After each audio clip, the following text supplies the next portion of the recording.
రాష్ట్ర వ్యాప్తంగా పింఛన్ల పంపిణీ కొనసాగుతుంది. స్వర్ణవార్డు గ్రామ సిబ్బంది ఉదయం నుంచే లబ్ధిదారులకు పింఛన్లను పంపిణీ చేయటం ప్రారంభించారు.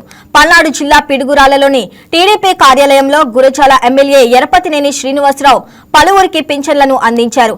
అభివృద్ధి సంక్షేమం రెండు కళ్లుగా కూటమి ప్రభుత్వం పాలిస్తుందని ఎమ్మెల్యే అన్నారు. దేశంలో ఎక్కడా లేని విధంగా 4,000 రూపాయల పెన్షన్ చెల్లిస్తున్న ఘనత కూటమి ప్రభుత్వానికి దక్కుతుందన్నారు.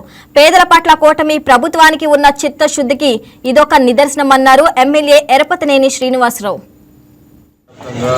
రాష్ట్ర వ్యాప్తంగా ప్రతి నెల 1వ తారీఖు ఇచ్చే పెన్షన్స్ 1వ తారీఖు ఆదివారం వస్తే సెలవు రోజు వస్తే ముందు రోజు వేస్తుందంటే తర్వాత రోజు గతంలో వైసీపీ ప్రభుత్వం చూస్తే ఎప్పుడు పెన్షన్ ఇస్తారో లేని పరిస్థితి లేదు. ఈరోజు మనం దేశవ్యాప్తంగా కూడా చూస్తే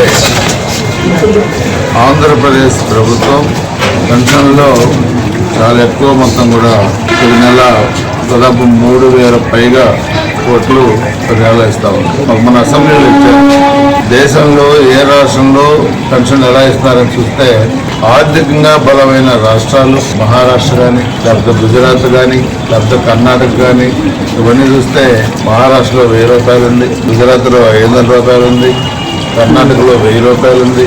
సో ఈ విధంగా మొత్తంతో పోల్చుకుంటే మనకు ఎక్కువ 4,000 రూపాయలు పెన్షన్ ఒకటి, గౌ పెన్షన్, వికల్ప పెన్షన్ ఇవన్నీ కూడా 6,000 రూపాయలు, ఫిజికల్ హ్యాండిక్యాప్కి 6,000 రూపాయలు, తలసేమియా బాధితులకి 10,000 రూపాయలు, పూర్తిగా అంగవైకల్యం ఉండి బయటికి రాని పరిస్థితులు ఉంటే 15,000 రూపాయలు. ఇది పేద ప్రజానీకం పట్ల ముఖ్యమంత్రి చంద్రబాబు నాయుడు గారి ఎన్డీఏ ప్రభుత్వానికి ఉన్న చెప్తున్నారు.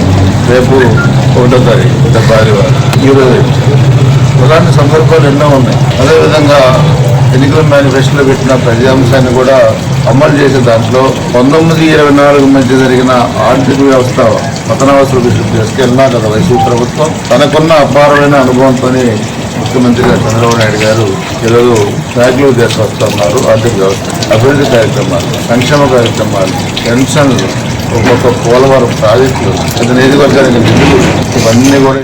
ఈ వీడియో మీకు నచ్చినట్లయితే లైక్ చేయండి, షేర్ చేయండి, మా ఛానల్ కి సబ్స్క్రైబ్ చేయండి.